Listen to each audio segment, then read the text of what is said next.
Hello, everyone. Hello. Welcome. We are glad to share with you what we have been witness to as we offer support for survivors of crime as they attempt to access justice. So Julia and I are community-based victim advocates. We'll introduce ourselves in just a second, a little more in depth, but our agency has a long history of assisting those who may be victims to help understand their rights, work to validate their lived experience, and share with them or share their experiences in the way that is most impactful and natural to them about how they've been impacted by victimization. Often we see that victims' words are stifled, not respected, or minimized because of bias from those within and without court systems. So our effort today is to not only showcase what a survivor goes through when accessing different parts of the court systems, but also the role those within the system have in their healing journey and how they can help or perhaps hinder that effort. Next slide, please.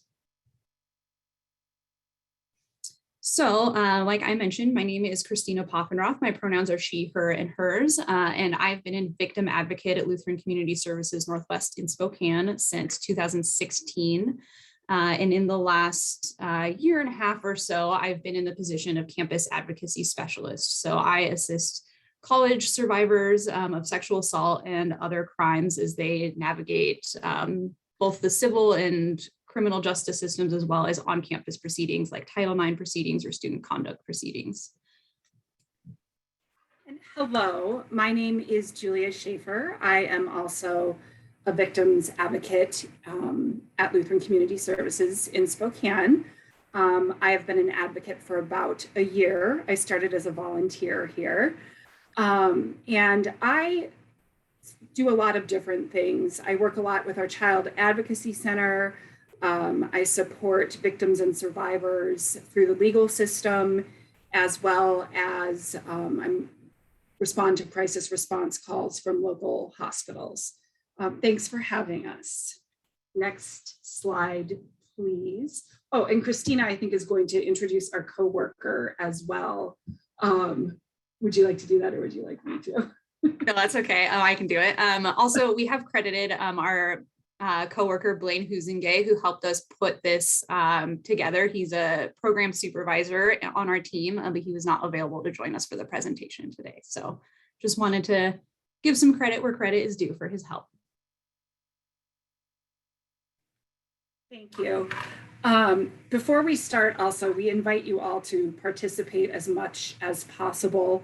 We're going to be sharing some scenarios and posing some questions, and so we would love as much input and feedback and dialogue that you would like to share with us. But before we begin, I'd like to start with our land acknowledgement.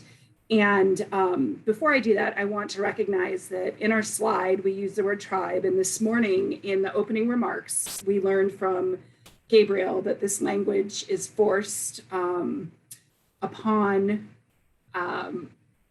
Indigenous people. And so we wanted to acknowledge that we're aware of that. It's not language that Indigenous people have chosen for themselves, and we're all continuously learning. So the Lutheran Community Services Northwest office is in the city of Spokane, and it's located on the ancestral land of the Spokane tribe. We want to acknowledge the Indigenous people who lived and currently live here, and recognize they had their land taken away and their lives utterly upended by colonial occupation. Next slide, please. So some objectives for our presentation are to explore survivor-defined justice, and we'll look at several survivors' experiences accessing criminal and civil justice systems, their goals and how their needs were met or unmet. And like I said, invite audience members to imagine how they can support survivor-defined justice within their own roles. And then we'll review some key takeaways. Yeah, and I also just wanted to add that when we're looking at examples, we're going to look at examples of things that went maybe not so well, and also some examples of things that went a little better. And with these examples, we chose to really focus on ways that individuals could support the more abstract goals of survivor-defined justice. So we'll talk about what that means in the next slide. But sometimes, working within this rigid system that has a lot of rules, the outcomes are not always good as far as especially sexual assault and other crimes go.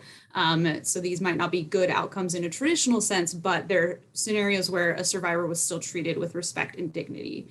And then when we ask for audience participation, if you can either add comments into the chat or you can raise your hand, and then Bonnie will be able to give you mic rights. We can call on you so you can speak to us if you'd like. And then if you have any questions for us in the Q&A, we might not look at those until the very end if we have time, but that's kind of how we're going to do our audience participation today. So thank you. Next slide, please. So when we're talking about survivor-defined justice, some things that we want to mention before we kind of dive into our scenarios are that justice looks different for every survivor, and that could be different depending on their own background, what kind of crime they experience. Like there are so many different things that play into this. Our role as community-based advocates is to ask each survivor we're working with what their goals are and help them understand how they may accomplish those goals. So we can explain all available options, all available resources that we're aware of, and then we help or let each individual choose what is best for them in their own healing, even if it's something we may not agree with. And because our role is to support and empower survivors, we are inherently biased towards survivors. Like we don't have to think about both sides or, where that falls in an RCW or anything like that. We just have to focus on a survivor and what their goals are. So supporting survivors in defining justice for themselves looks a lot different for us than it will for many of you who are listening in today. And for some survivors, the goal is, something more traditional, like they want someone to be held accountable within the criminal justice system. They want to pursue prosecution and conviction, and they can sometimes heal a lot of their healing or hinge a lot of that healing on that process. So, and for other survivors, just having, getting like a civil protection order and having a court tell their perpetrator to stay away from them is enough for them. And then for other survivors, justice is something that's less easily defined. So it could be a more abstract idea, like feeling like they had a chance to tell their story, be heard, feel validated, and be reassured that what happened to them was wrong and that it was not their fault.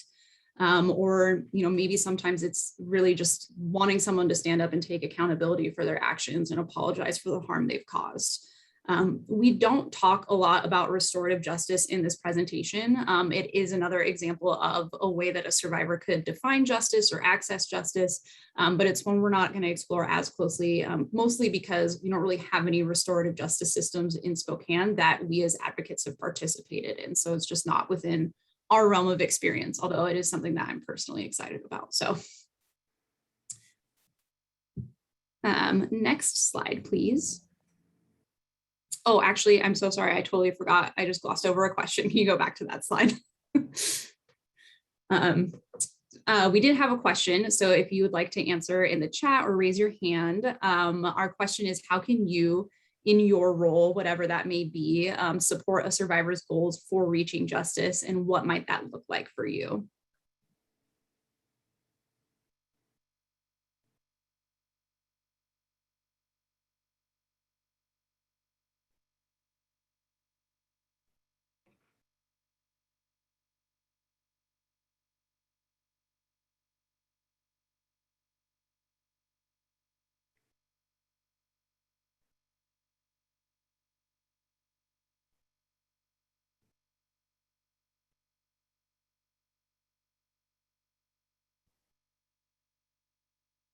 Nobody? Anybody? Julia, you can answer if you want. Sure. You talked about it already, but yeah. So I think for us, as oh, look, there's one. There's an advocate also from Spokane. I'll defer to that and read this question. I think you can see it from Mia Mujeres in Action. And they're excited that we're here and to collaborate. So they let the survivors take the lead. And I think that's a really important thing to share, that, you know, Kristina mentioned that even if someone is not wanting to do what we think might be the best for them, it is our role as advocates to make sure that they're they know all of their options, they know everything that they can choose from, and they're doing what's best for them. And so we really, really work hard to support what's best for that survivor. I see someone else has shared with us that listening with understanding and heart and guiding them to the appropriate resources. What would be interesting also, if you don't mind, if you're sharing, if you can say maybe what your role is, like if you're an advocate or if you're a judge or whatever you might be, just to give us a little more understanding of where you're coming from. Anna also added informed decisions. So thank you for all of those that are sharing with us. We can move on to the next slide whenever we're ready.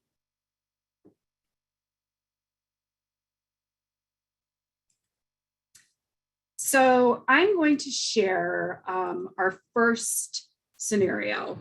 And just so you know, these scenarios are based on real experiences that we've had while keeping, you know, our clients and survivors. Pardon me. I don't know how to turn my phone down. Pardon me. You know, these are based on real experiences with keeping the survivor's privacy intact. So this is a first impression. A victim was a missing teenager, and it was unknown if they were a runaway or a victim of kidnapping. Law enforcement found the teen, and after confirming their name, scolded them for wasting taxpayer money. The teen was frightened and shut down and was not comfortable disclosing to law enforcement that they had been sexually assaulted and needed to go to the hospital. So in that scenario, this is the victim's first impression of the legal system, of law enforcement, after experiencing a trauma. Is there a more trauma-informed way that law enforcement could have approached the victim? And you can go to the next slide. That question is on it, please.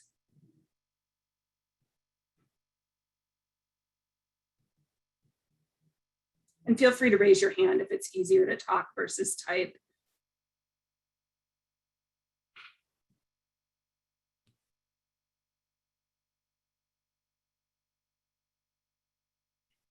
Thanks, Anna.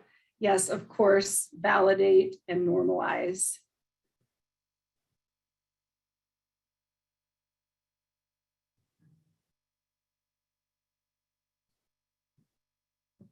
I can share a little bit more too about the situation. This happened to be a client that I was working with. And for them, they felt, you know, being scolded, and it brought to their attention that the opinion of the law enforcement was that they'd wasted a lot of taxpayer money. They were then so frightened and terrified that they didn't even want to talk with law enforcement. And so it wasn't disclosed at that time that there'd been an assault, and that they needed pretty immediate medical attention. Yes, thanks, Anna. Their life is worth way more than taxpayer money. And listening to understand, thanks. And to normalize also what you said, Anna, very true, that teenagers have a hard time and need space. And I think, you know, this young person, it was really her first experience with law enforcement also. So that in itself, you know, carries some traumatic responses as well. Does anyone else have anything they'd like to share, or maybe a more trauma-informed way? Yeah, Erica said a mental health aid at the time. There's a lot of talk about that right now.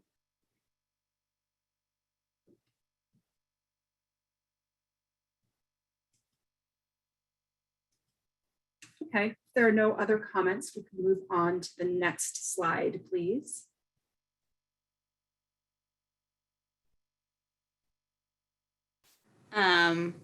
Also, I just wanted to read Daryl's comment that the law enforcement officer's words helped reinforce the idea that it is about punishment and assumed guilt rather than actual help. So they're thinking more along the lines of, this teen being like a runaway or whatever the situation was, rather than the fact that, they were vulnerable and a victim actually.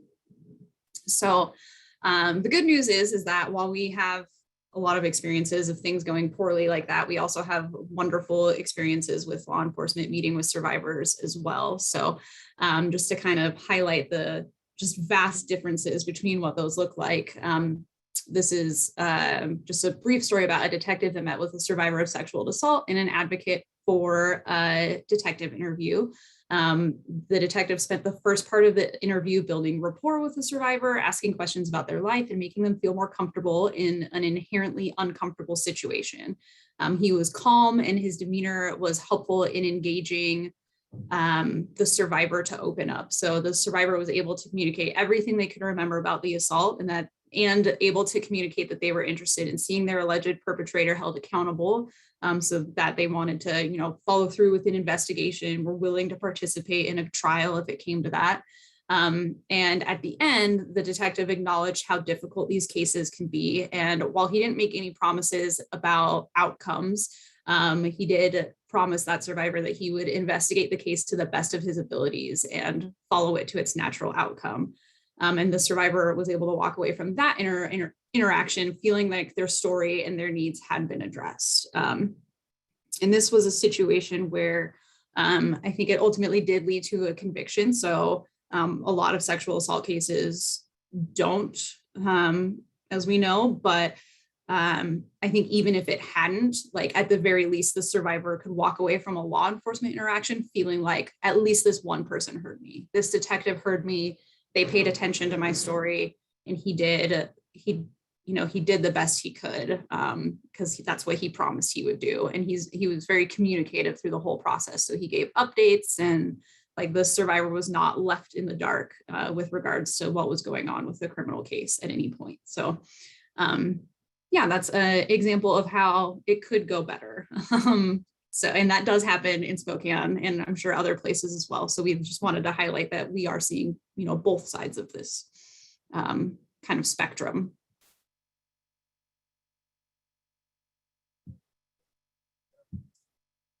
And we can go to the next slide, please. Thanks, Kristina. This slide, we're going to address implicit bias as a barrier to justice. And here's the scenario. A Black female survivor called 911 after waking up to a man in her bed assaulting her. Her boyfriend was in a different room partying with some other guys. When the boyfriend heard her yelling, he ran into the room and a physical fight started with the perpetrator. When the police arrived, they were not interested in the sexual assault, but focused on the two Black men fighting. Police told the victim it was a he said, she said situation, and they were there to break up the fight and left. The victim asked her boyfriend to transport her to the hospital. At the hospital with an advocate, the victim disclosed she knew the police wouldn't help her because she is Black. So, in reflection to this scenario, the survivor in this case, and you could go to the next slide, please. The survivor in this case tried to report to law enforcement and was not heard. What could have been done better to support the survivor? And second part is, how often does bias cause injustice?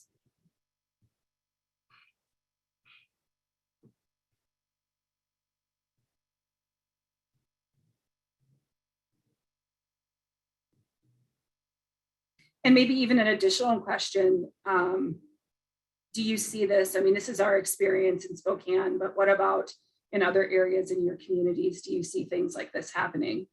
And how do you respond to them?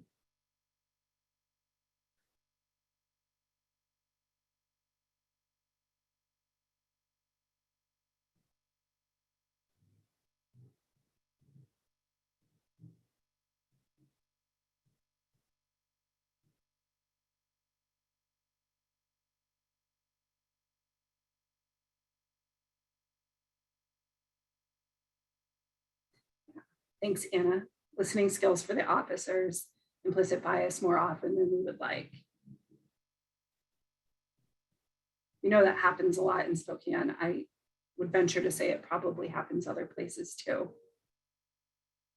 Yeah, and this was an interesting scenario because it's one that we didn't really have a good example of a counterpart for. So, I tried to balance all of it with, like a poorer example and then a better example. And we don't really have a good example of a time of when a law enforcement officer or anyone, doing like an exceptionally great job at recognizing bias. There's an interesting comment, and Erica, please feel free to share more if you would like, but Erica wrote, I think it would be hard for police officers to distinguish both sides without a mental health person in this situation. Would you like to expand a little bit on that?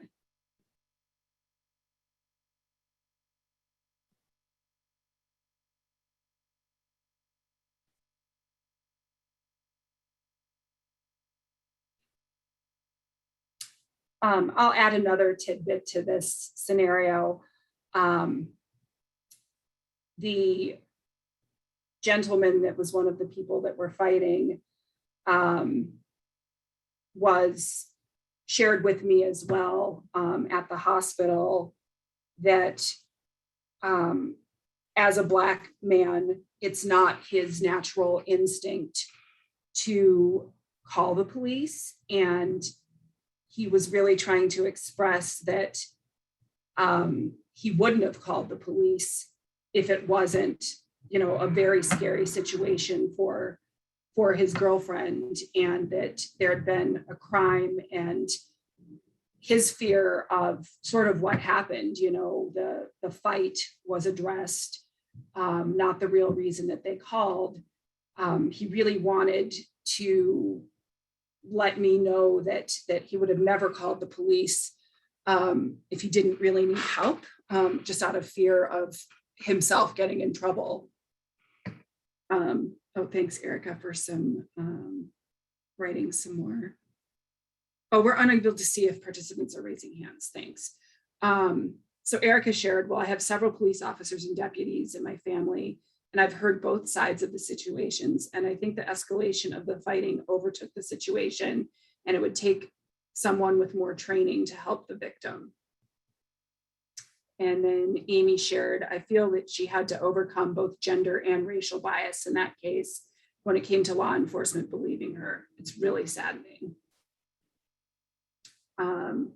And then Anna also shared that once the fighting had been contained, they have the capacity to deal with the reason the call took place.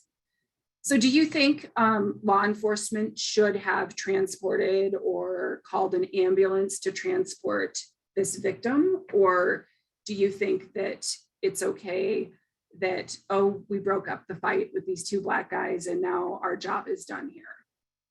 Does anyone have an opinion on that?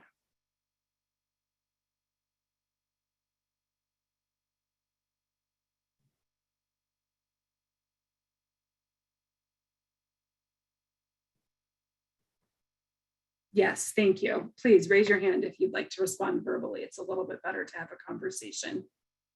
And Anna, thank you. Yes, I see your comment. Taking the time to listen and sort through what transpired, the root of the problem. The job was not done.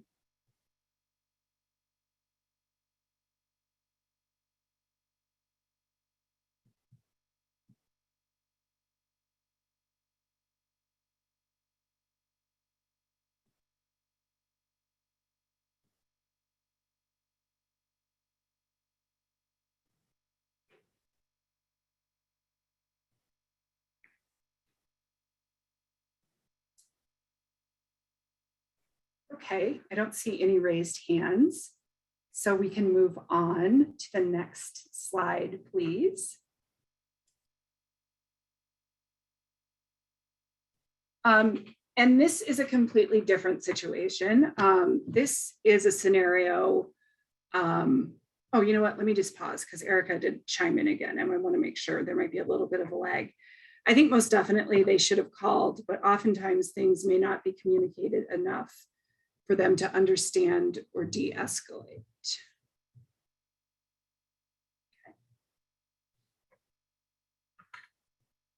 I'm going to double check there's no more hands raised for that last scenario.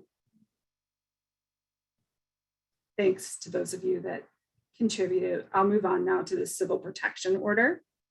A victim of harassment pursuing an anti-harassment protection order attended their hearing with an advocate.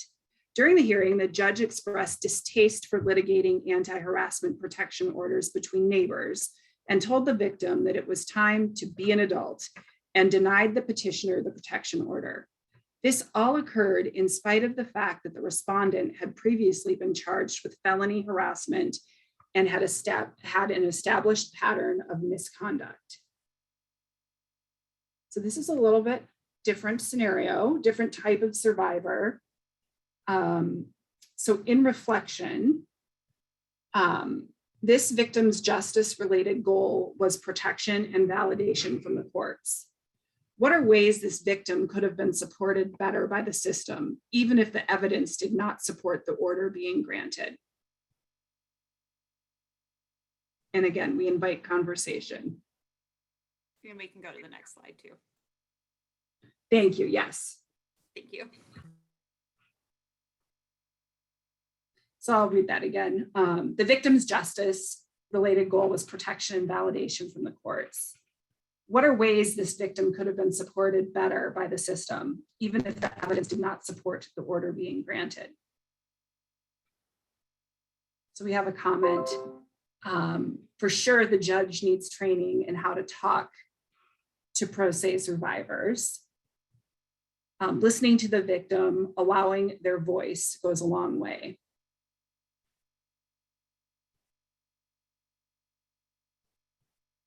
How do you think the victim felt when they were told it was time to be an adult? Do you think that that was helpful for them? As Amy mentioned, they don't feel that was very professional. Yes, and I agree, Anna, it was a bit condescending. And I saw Leanne mentioned that the judge needs training on how to talk, to pro se survivors. Where do you think that training responsibility lies? I'm just curious for input on that.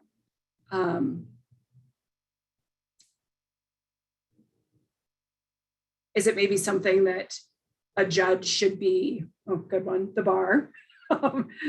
Should judges take an initiative and do some self-led training? Or do you think it's something, I mean, maybe even us, we're coming from the advocate perspective, is it something that we could offer a training in? Or how would that be received? Just curious.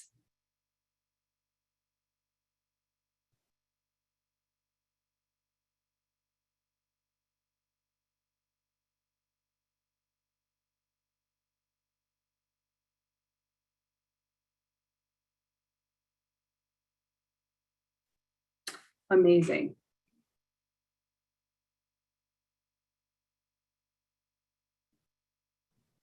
It looks like Leanne has her hand raised. Leanne, please go for it. Well, aren't there, sorry, it's been a while since I've been a case handler, but aren't there like there are books that are put together for the bench throughout the states on how to handle these cases? And if there isn't a chapter devoted to, I mean, just, survivor, the reality for survivors 101, then there should be. And somebody like Whiskadiv or somebody like that should contribute such a chapter and also offer the training.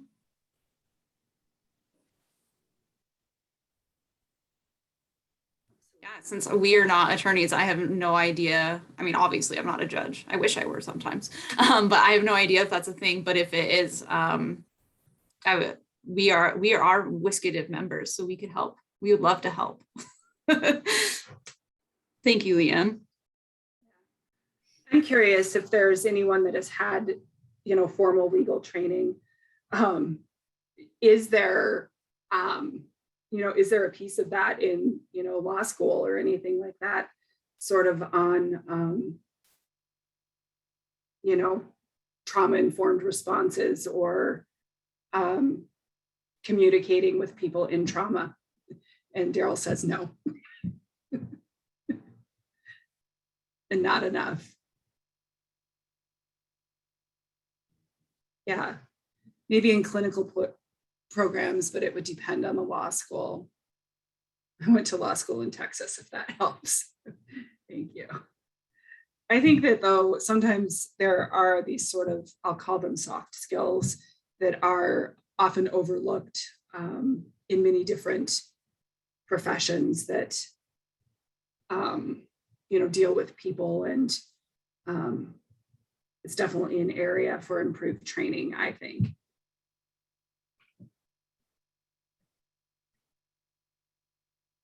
Thanks, Leanne, for jumping in. Let's move on to the next slide, please. So as a counterpart to that, a victim of sexual assault was pursuing a sexual assault protection order with the help of an advocate. The respondent in the case had an attorney, and the victim did not have legal representation. Ultimately, the victim had insufficient evidence to make their case, and their order was not granted. But the judge in this case took the time to explain the RCW, the standard of evidence he was required to use, and the reasoning behind his ruling. He thanked the victim for telling their story and acknowledged how difficult it must have been to come forward with their traumatic experience. So this is a situation where, even though there was insufficient evidence, an order couldn't be granted, the judge still treated the petitioner with respect and acknowledged the difficulty in telling their story in such a public place, and without legal representation when the other side had representation, which is something we see pretty frequently with protection order hearings and survivors. And so in this instance, the victim, maybe didn't see their goal met if their ultimate goal was protection order, but at the very least, they walked away from the hearing understanding why that judgment was made and felt that they were treated fairly and with respect, which, makes a huge difference. Like, they didn't feel like the judge talked down to them or anything like that, or that they had been condescended. They just were able to be like, okay, I get it. Like, I did my best, and that still kind of sucks, but they didn't make it worse at the very least. So there is a way to deny an order while still acknowledging someone's humanity, and that, people don't go to court for fun, typically speaking.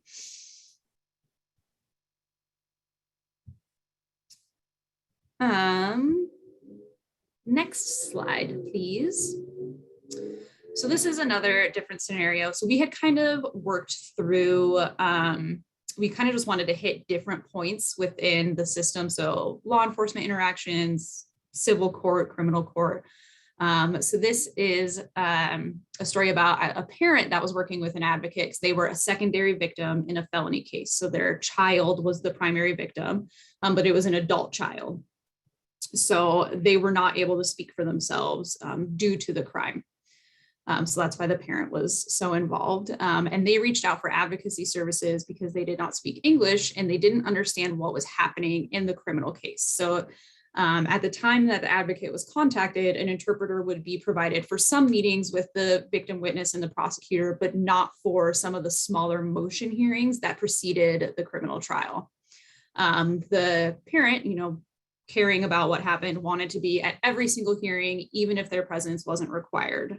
So it seems like maybe there was a little bit of miscommunication about perhaps what things they needed to be there for, and then also what things they wanted to be there for. So they were just not initially being accommodated to come to those extra motion hearings. Next slide, please. So this parent's ultimate goal was to ensure that the person who harmed their child was held accountable, and they wanted to go to every hearing so that they could understand exactly what was happening within the criminal case. So how could the court systems have better supported this parent's understanding of the process, whether that means like communicating with them before these motion hearings take place, or, you know, providing interpreters more often, or, you know, whatever that might look like. How could they have done a little better? Yes, and providing an interpreter at every hearing the parent attended is a great place to start.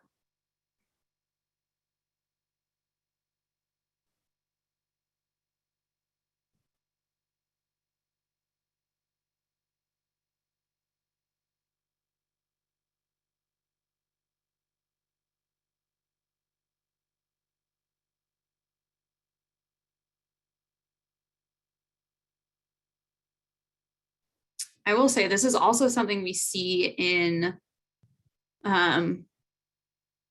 which is interesting because I don't know how this works in other places, but in Spokane, they're not able to provide interpreters for ex parte. So when someone is filing like for a civil protection order, there's not an interpreter there for that initial part. They provide them for the hearing, but not for ex parte. But how do you know when your hearing is, or understand why a judge is granting you or perhaps not granting you a hearing if that interpreter is not there for that early process? Oh, looks like someone raised their hand. Jason. Can you hear me? Yes. Yeah, hey, I'm Jason. I'm a public defender up in Snohomish County, and I thought I'd chime in on this one. This is a really interesting one because I think there's the courts might say that this is the responsibility of the prosecutor or victim's advocate to have an interpreter there.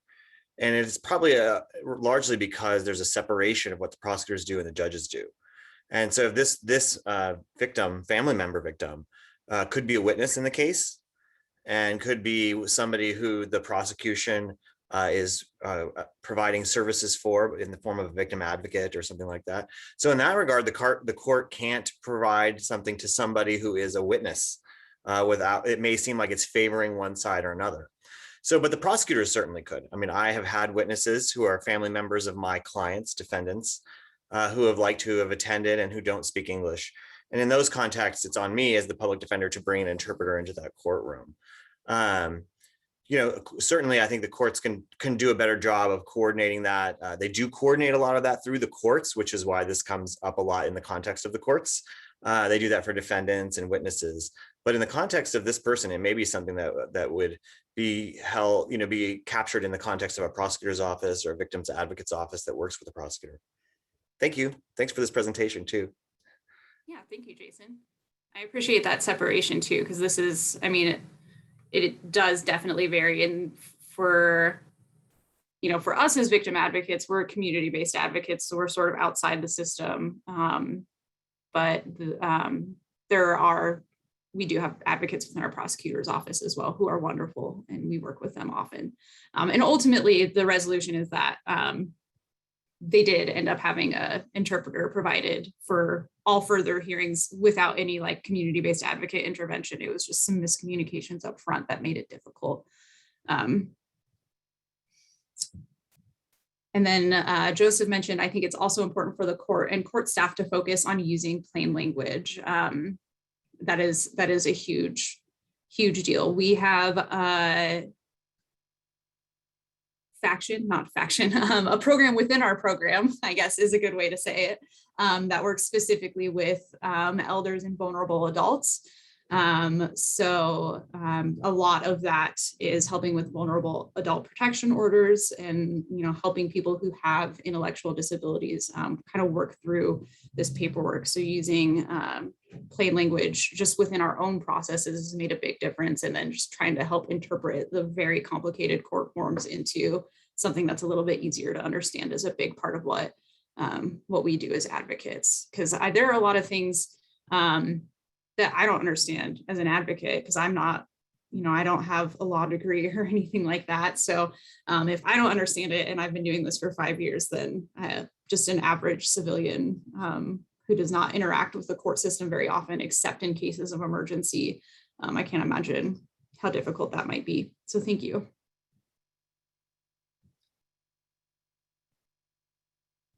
Let's see, I'm double checking for raised hands before I move on. Okay, next slide, please.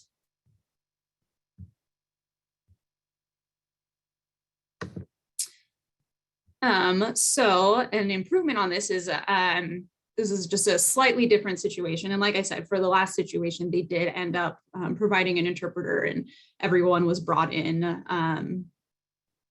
who wanted to be a part of all of those hearings. But an advocate supported a client who was harmed by his stepson, badly injured with limited mobility and poor health. Like, those were all barriers to accessing the court systems for this client. The advocate helped ensure that a listening device was available, so they were able to get the attention of the prosecutor, let them know the victim was there. They were able to talk to the court clerk and get that listening device. And then we're also able to connect with the prosecutor, let them know there were safety concerns. And then the prosecutor agreed to ask for a no contact order, which might not have been in place otherwise. Because often with domestic violence that's not intimate partner domestic violence, we are not seeing NCOs be put in place. So this was a time where the victim was able to be there and then communicate their needs, and then prosecutors also help to advocate on their behalf with the help of an advocate. So there's another example of it going much better.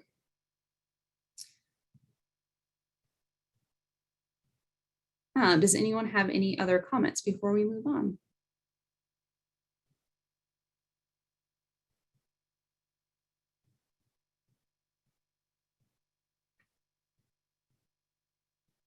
All right, next slide, please.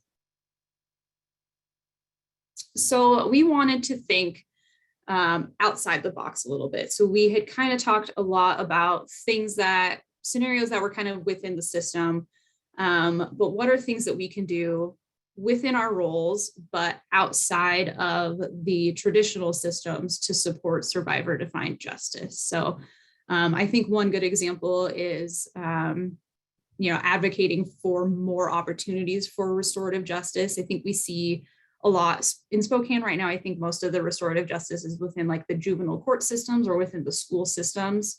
But that's something that we're excited to help with whenever we're able to. But what are some other examples? And I do have a really cool example for after this. So I'll show you a little bit about what we're thinking of when we think outside the box. But if anyone else has ideas, we would love to hear them of what could things look like when you're supporting survivors, or to help a survivor define their own form of justice.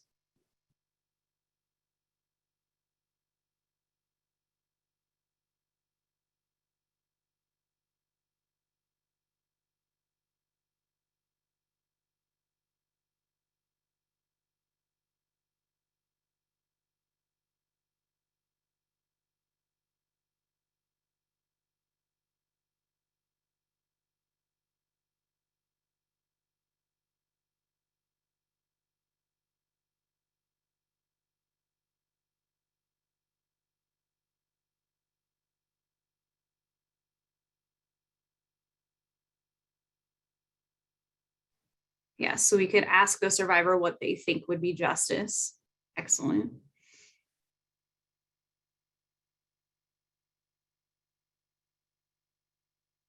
Provide community-based training to build greater awareness of the challenges these survivors face.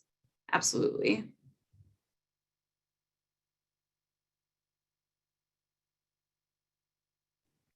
I think what Anna said is important, and we touched on this a bit, to ask the survivor what they think would be justice, because if we do broaden our thoughts, it's not necessarily the obvious, conviction or penalty or things like that. It might be something that we've never even thought of that would be what that survivor would consider justice.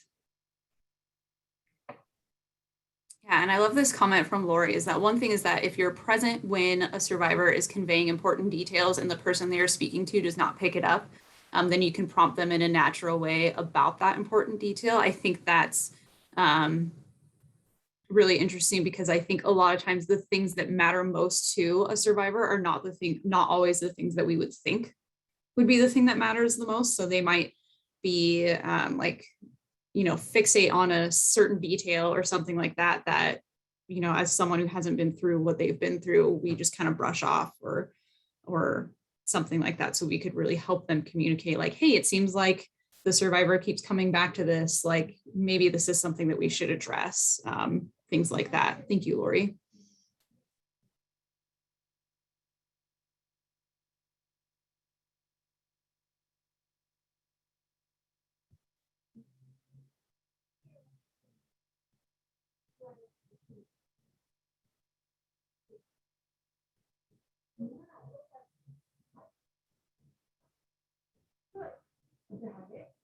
All right, we can go to the next slide.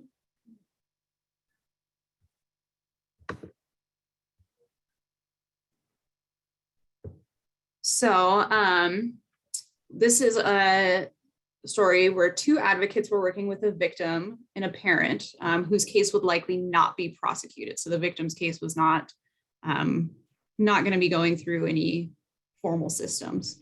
The victim was a vulnerable adult, and they did not feel safe obtaining a protection order because they did not want to have to see their perpetrator in court. So what the advocates were able to do was arrange a time for the victim and their parent to speak with a judge and a law enforcement officer in a courtroom, but outside of an official court hearing or criminal proceeding. So the judge just scheduled a time to meet with them, and within that formal setting, even though it was an informal meeting, and the judge and officer were able to hear the victim's story and reassure the victim that what happened to them was wrong. So there were never any official proceedings. And they made sure, the advocates made sure that the judge and the law enforcement officer who were involved were not people who would ever preside over the case if it ever did move forward in any way. But the victim was able to take a giant step forward in their healing with help from those who listened. So this was just a really cool,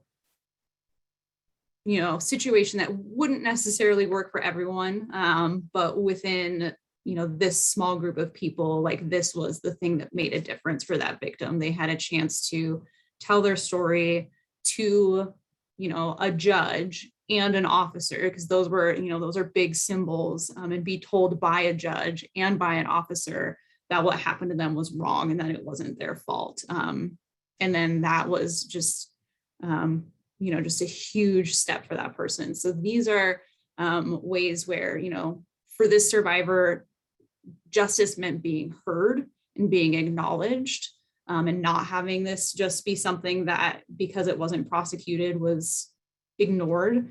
And they were able to obtain that just with a meeting that maybe took an hour, maybe a little longer. But anyway, so that is our cool example of something outside the box, totally outside of the system, that really made an impact for a survivor.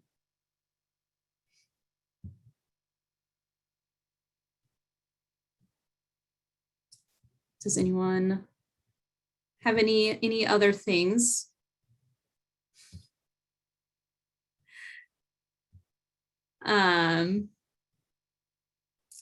Okay, so next we're going to talk about our key takeaways, and then if anyone has any questions or anything else they would like to add, any other comments, or if they would like to say something, like, please feel free to put them in the Q&A or in the chat box, and we will address them because we're ending a little early. So you can go to our next slide. Go for it, Julia. Okay, so some key takeaways we'd like to share is that justice looks different for every survivor, and how we support their goals will look different for all people who interact with survivors depending on their role. A survivor's goals may not always be in line with the goals of the court, but a survivor's goals may not always be achievable within the context of our legal system. Even in these instances, we can support survivors and help them either redefine what justice means for them, or at the very least, make them feel heard and validated. We can make our systems more accessible and imagine new ways to support survivors who access them. So does anyone have any, thoughts on those takeaways, or maybe ideas that we could support survivors that might not be traditional things that we think of, or even getting into the frame of mind that not necessarily what we think is best for that survivor is what they need for justice or they need for healing?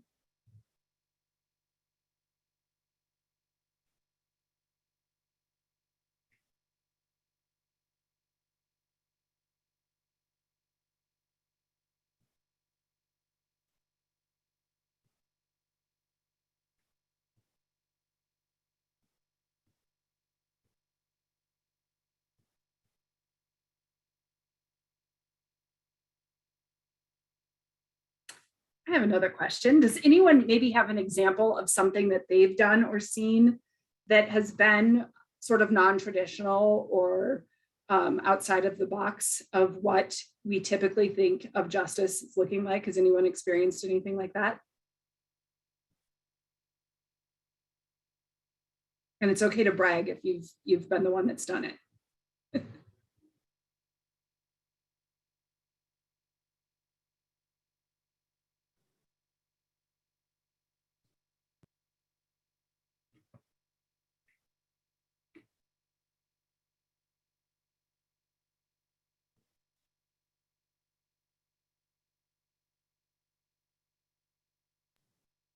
Jason, please share.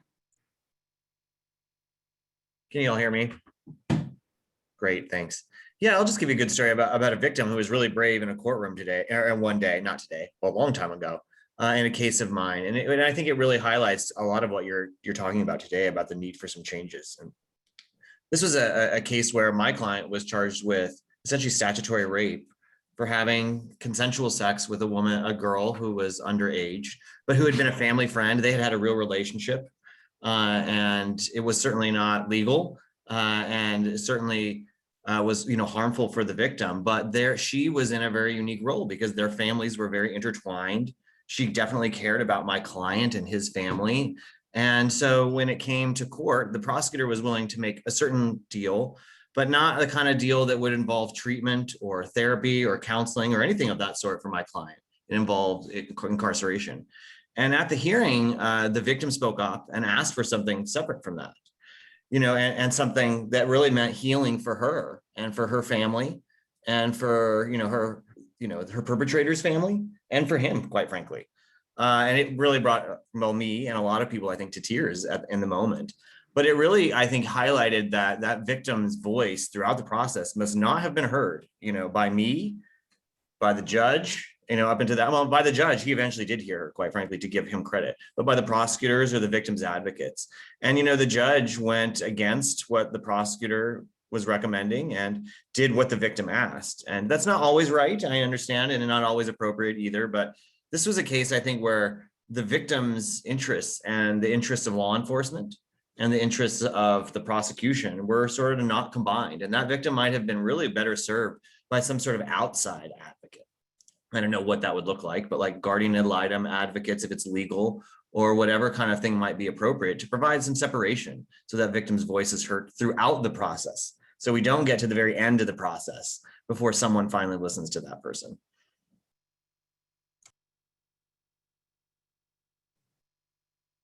Yeah, I like that example just as something where, well, first we're prioritizing victim voice earlier in the system and early and often.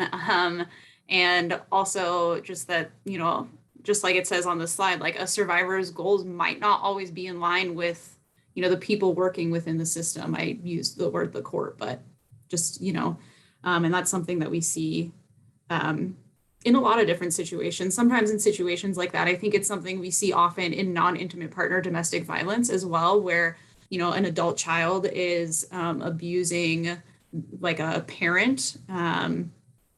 They don't want incarceration. They want their child to have treatment and to stop harming them, but they still love them and want to have contact and things like that. So I feel like that is a sentiment that is reflected in a lot of different cases that we see for sure. Thank you, Jason.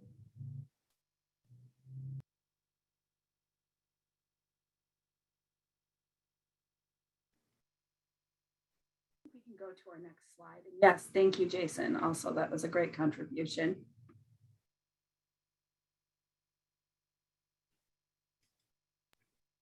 So here is who we are and our contact information. And Kristina and I are both talkers. So if something sparked something and maybe you weren't in a place that you wanted to share in this large group, feel free to shoot us an email or ask us any questions. And then we also need to share that our 24/7 sexual assault crisis line number is here on this page. And that is a way for anyone to reach an advocate any time of day, any day of the week. And that crisis line is facilitated by staff members, but a very robust, amazing group of volunteers. So we're pretty proud of having that 24/7 access on this side of the state. And if anyone feels inspired to talk about Title IX, which is not something we talked about at all, but I'm your girl.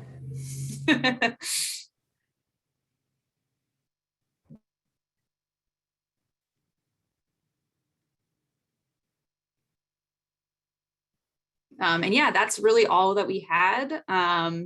We can stick around if anyone else has questions or things that they would like to add, but thank you for joining us and allowing us to talk at you for an hour. We are happy to have you with us here today.